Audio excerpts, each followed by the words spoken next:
Hello again, Morgan, and thank you for your participation here in this project zero of DESIS Students. And to start our conversation, I would like to know if you remember the beginning of your journey as a designer. If you always knew you wanted to do that, if you, I don't know, maybe you feel like you were chosen by design. I don't know. Do you remember the beginning of it? I do actually. There's a couple of beginnings to it, but as a kid, I was very keen on design and objects. I remember in about first grade when I was 5 or 6, having a sketchbook and drawing all of the logos on cars, like the Honda and Really? Ford At and 5 or 6? And I had just this page full of hundreds of these logos, and I remember that some of the first things I ever looked online for was looking at brand logos and how they were drawn and what they meant and things like that. I also remember at our elementary school there was a giant book about this big of Eaton's catalogs, and Eaton's is a Canadian department store from the late 19th, early 20th century, and it contained all sorts of old toasters and boots and things like that. And I remember just spending days of my life looking through each page and looking at all of these old advertisements and old vacuum cleaners and lamps and so on, and just being fascinated by the way that they were created and the way that they were marketed and just that whole thing. So it's been something that has been with me for a long time, but even so, I wasn't sure that I'd go into design as a profession, or at least as a secondary education, until later in high school when I started looking into universities, and I thought, oh well, this is the name for the thing that I've been interested in my whole life. And now that you are already a designer, what would you say it means to you to be a designer? I think it comes with a great deal of responsibility. I think design has incredible power to shape the world we're in, whether it's how things are portrayed on signage in the media, whether it's how we interact with the objects in our day-to-day lives. And it can be so invisible, and that can lead to it being very insidious and causing lots of problems. But I think it has tremendous power to do good. And so I think for me, it's a lot about just being responsible and being able to understand a multitude of ways in which your design will impact the world intentionally and unintentionally. And what do you enjoy the most about working or studying in the design field? It can be anything that comes to your mind. I really love looking at vernacular design or ad hoc design. I love seeing the places where there's a piece of industrial design or communication design that's out there in the world, and for one reason or another has failed or isn't doing its purpose, and so people out in the world have taken it upon themselves to fix it or add on to it. So like chairs that have stacks of books to hold them up, or signage that's been painted over when it's faded, that sort of thing. I think that that's a really wonderful way of seeing how design can be out of the hands, can be a collaboration between people who are in the industry and people who aren't, and that they're both equally important and valid ways Yeah, of making design. cool. And do you have a favorite moment or favorite day as a designer? A day they remember and you feel really good about it? Yeah, I think like a memorable moment that sticks out in my time as someone who's designed things, um, I think has been when I've been able to get people to open up about their feelings of design. I think a lot of people either don't really have formed opinions or are sort of positive but very back from design, but I think when people are able to gush about something that they love or rant about something that they hate and just feel the power that resonates within everybody in regards to like how they interact with the world, I think that's sort of the first step for people to be engaged with design in a fulsome manner. And so when there's opportunities for those connections to be made, that's when I feel really fulfilled Yeah, as a and it's designer. very hard to get people to talk about their feelings or let their emotions go wild. And Yeah, definitely. what would you say was the best project you developed until today? Till today. Well, I am really partial to this pocket project. It started as a directed study, so it was my first university course where I was able to define all of the parameters and set myself my own goals, and so that was something that was really great to be able to just do research and engage with people and make things based on something that I was able to sort of build out myself as a research project and start from one question and just let all of the other questions flow out from there. But for this project, you manage all the process, like you had the initial question and then the other things were coming along the way. You manage it all.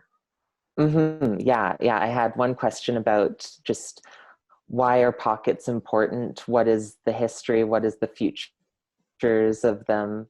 And I was able to reach out to a professor at our school who was able to mentor me a little and help give me some resources to just explore that question. So yeah, it led to so many other insights and even more questions upon questions.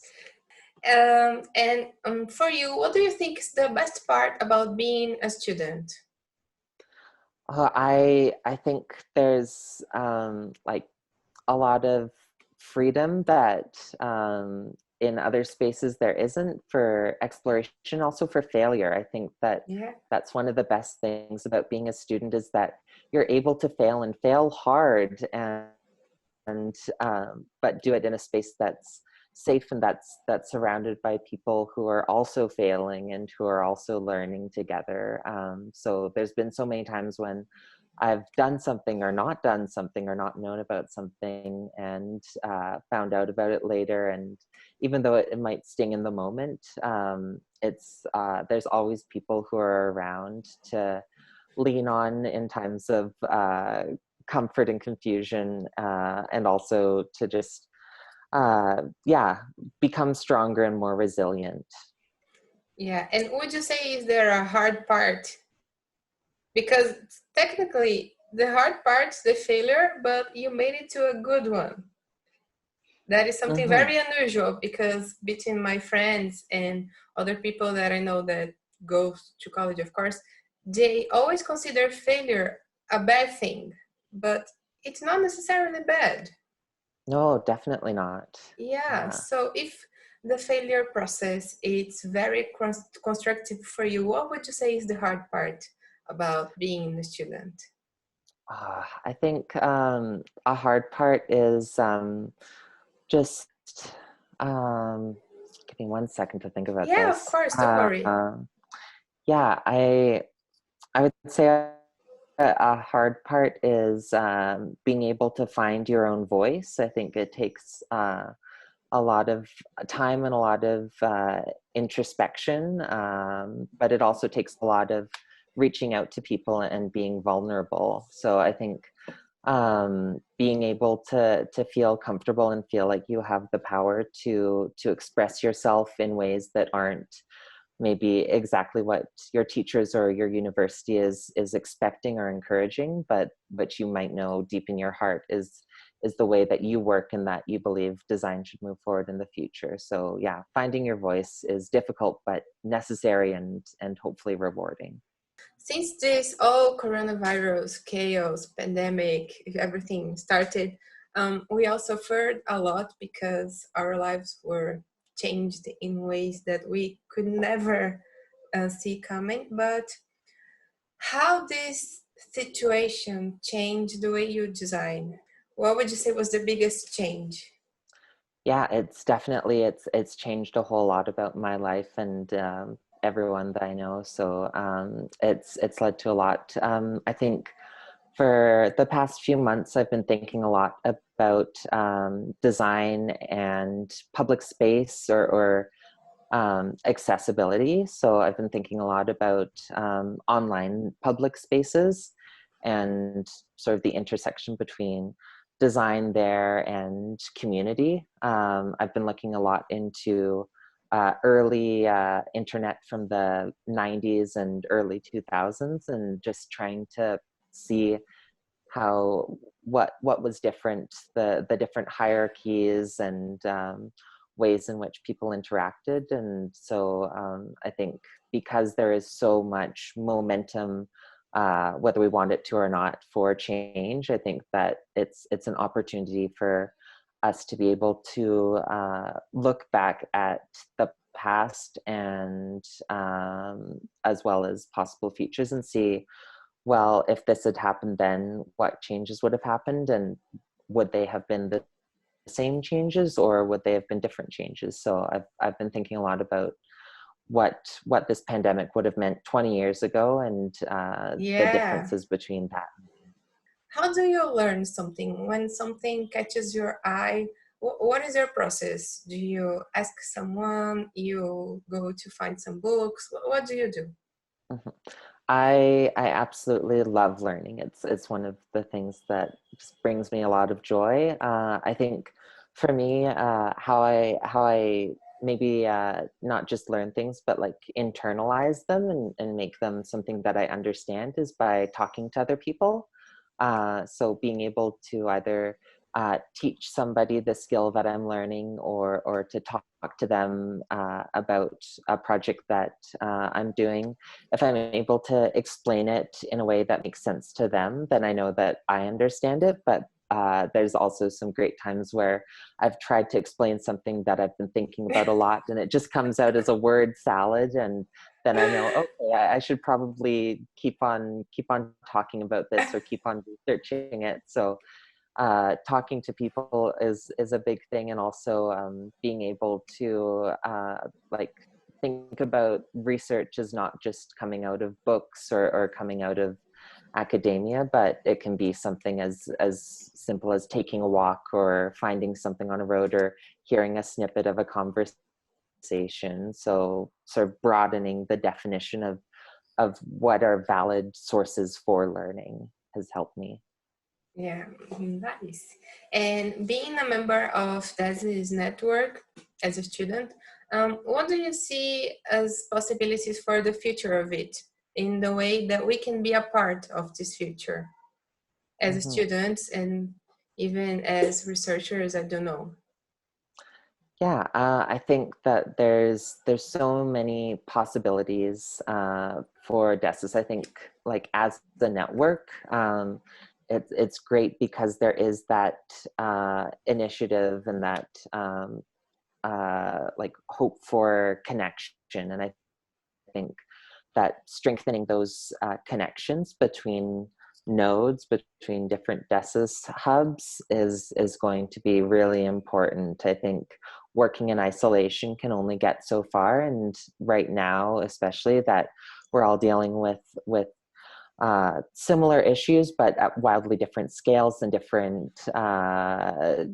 ways that it impacts us. I think that staying connected even when it's dark times is very important. And our last question is, if you have a dream as a designer, and if you so, would you tell me what it is? Oh, a dream. I have lots of dreams when it comes to Really? design. Um, lots of them are very fanciful, but I think my biggest dream is No limitations, no budget, not control. Your biggest dream. Bring it sorry, on. biggest dream. I think that I want um, everybody in the world to have some way that they can connect themselves to design. I don't think everyone has to or wants to or needs to become a designer, but I think that having everybody understand design and feel like they have a place in design, whether they want to accept that place or not, is important. So just having more diverse voices, and more passion that comes through design. Wow, it's a really, really big dream. I loved it. Thanks. Yeah. One step at a time, I guess. Yes, yes, baby steps. Mm-hmm. So before I stop the recording, I would like to thank you again, Morgan, for accepting this invitation and joining us in such terrible times and different time zones. And I don't know, I'm very curious about what we'll do next. And I'm sure we can count on each other to whatever it takes, whatever it comes. Definitely. Yeah. Thank you so much for having me, and I look forward to the future.